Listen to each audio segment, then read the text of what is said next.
Let's start with the article 319. This article is important for your prelims exam. Please note down, this article is important for your prelims exam. क्यों है समझ लीजिए, है क्या इसमें. See, you are the member of the Public Service Commission, whether it is state, joint or any state Public Service Commission or UPSC. In that case, now suppose if you ceases to hold that post, आप retirement हो गया आपका, एक अपना tenure आपका 6 year से complete हो गया, तो क्या आप किसी फर्दर एम्प्लॉयमेंट को आप एम्प्लॉय कर सकते हैं, फर्दर एम्प्लॉयमेंट जा सकते हैं, नहीं जा सकते, वो एलिजिबिलिटी है या नहीं है, और एलिजिबिलिटी है तो फिर किस पोस्ट के लिए है, उसी को डील कर रहा है आपका 319. समझे आप, नहीं समझे madam. Suppose you are the member of the public service commission, state public service commission. In that case, now you complete your that what tenure 6 years का tenure complete हो गया. उस स्थिति के बाद में क्या क्वेश्चन ये है कि क्या आप किसी और एम्प्लॉयमेंट के लिए एलिजिबल हैं या नहीं है, तो वो देखना पड़ेगा इसमें अलग अलग स्टेट का. कैसे कैसे करेंगे हम लोग. यूपीएससी का chairman, state public service commission का चेयरमैन, तो चेयरमैन की कैटेगरी हो गई. इन चेयरमैन को अगली पोस्ट क्या मिल सकती है, या फिर यूपीएससी के मेंबर और स्टेट पब्लिक सर्विस कमीशन के मेंबर्स को कौन कौन सी पोस्ट मिलेगी, कौन कौन सी पोस्ट नहीं मिलेंगी, और यहीं से क्वेश्चन बनता है किस पोस्ट को किस पोस्ट के लिए एलिजिबल हैं और किस पोस्ट के लिए एलिजिबल नहीं है. तो यहाँ पर कंफ्यूजन क्या होता है कि वो लैंग्वेज पार्ट पे ज़्यादा ध्यान देना पड़ेगा. यूपीएससी की बात कर रहे हैं या स्टेट पब्लिक सर्विस कमीशन की बात कर रहे हैं, दूसरी बात मेंबर की बात कर रहे हैं या चेयरमैन की बात कर रहे हैं. मेंबर के लिए रूल अलग है, चेयरमैन के लिए रूल अलग है. तो इस बात का ध्यान रखेंगे तो हो जाएगा. Now please go to the slides. See this.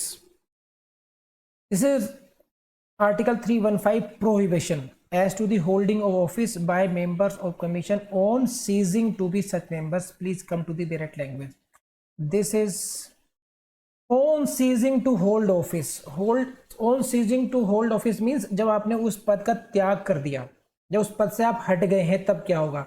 The chairman किसके, chairman of the UPSC shall be ineligible for further employment either under the government of India or under the government of state. You can see here, this is, we are talking about the chairman of what, chairman of UPSC. This chairman shall not be eligible for any employment either under the government of India or under the government of state. ये थी magic slides, समझ लीजिए. So if you have holded the post of chairman of UPSC, then after your tenure you are ineligible for any other further post in the government of India or the government of state. ना भारत सरकार में ना किसी राज्य सरकार में आपको कोई और जगह नहीं मिलेगी, कोई नो फर्दर एम्प्लॉयमेंट. ये आप ध्यान रखेंगे. It is P for prelims, यहीं से क्वेश्चन आएगा. कोई कॉन्सेप्ट नहीं है तो बहुत ज़्यादा समझाने की स्थिति नहीं है यहाँ पर, ये आप याद रखिए इस बात को. सेकंड कैटेगरी किसी है, this is the chairman of the state public service commission. इसको आप लैंग्वेज में न जाकर ऐसे समझिए. इसमें देखिए ये कैसे चेयरमैन होगा. Please see this slide. Chairman of what, state public service commission. Chairman of state public service commission, he is eligible for what, he can become the chairman, he can become the member of UPSC. Got it.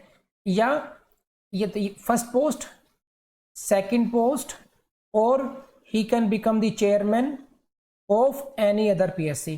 तो ही है 3 options, total 3 options हैं इनके पास. कौन है ये, he chairman of state public service commission. See this side.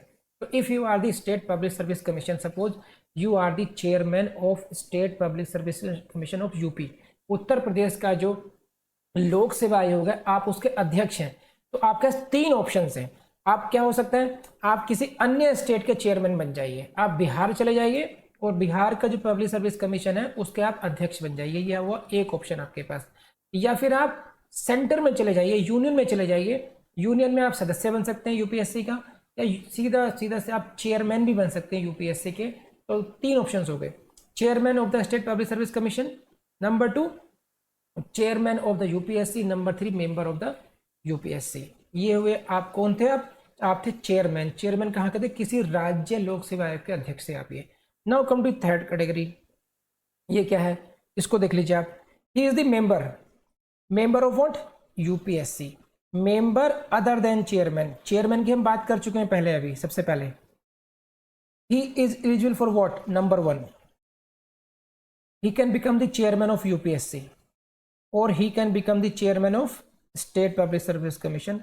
So he has two options इनके पास है, दो ऑप्शन इनके पास में है।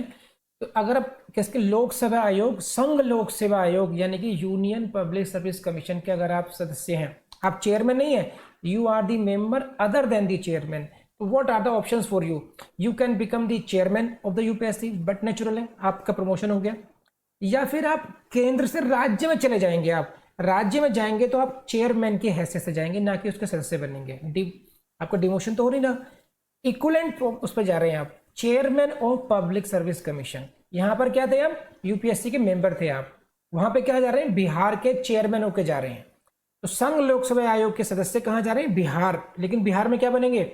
वहां के चेयरमैन बनेंगे, वहां के लोकसभा आयोग के, बिहार के या फिर किसी स्टेट के भी हो सकते हैं, महाराष्ट्र, कुछ भी हो सकता है। ये हुआ मेंबर ऑफ द यूपीएससी। इसी तरीके से आप देखो member of state public service commission में क्या होगा, इनमें देख लीजिए क्या है। This is, please see the slide. Member other than the chairman of state public service commission, he is eligible for what? Number one, he can become the chairman और member of the UPSC. दो option हो गए, he can become the chairman of that or other that third or other PSC 4। समझ लीजिए क्या है। अब आप क्या है?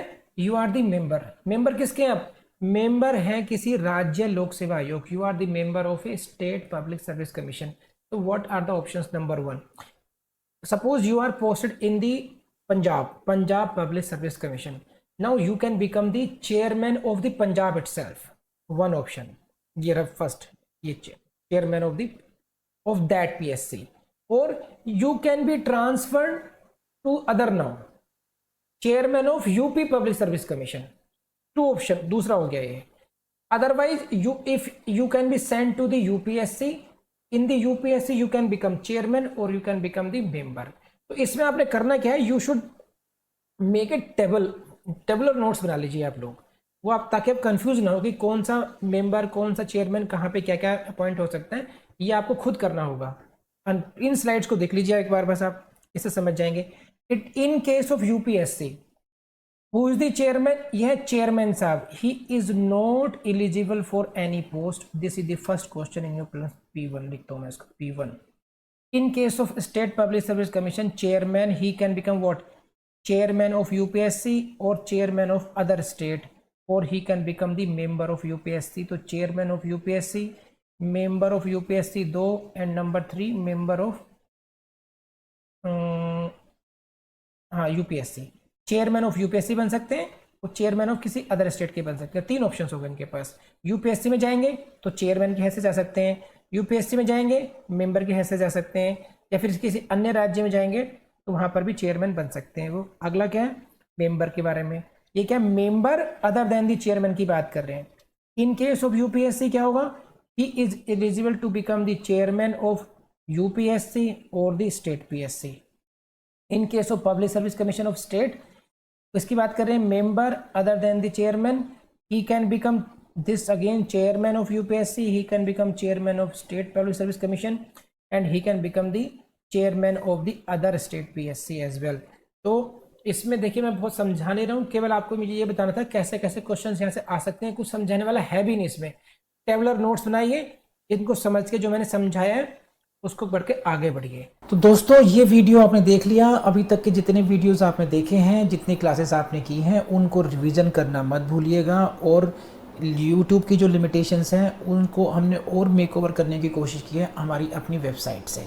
तो don't forget to explore our website, that is the vidhijudicial.com. Thank you very much.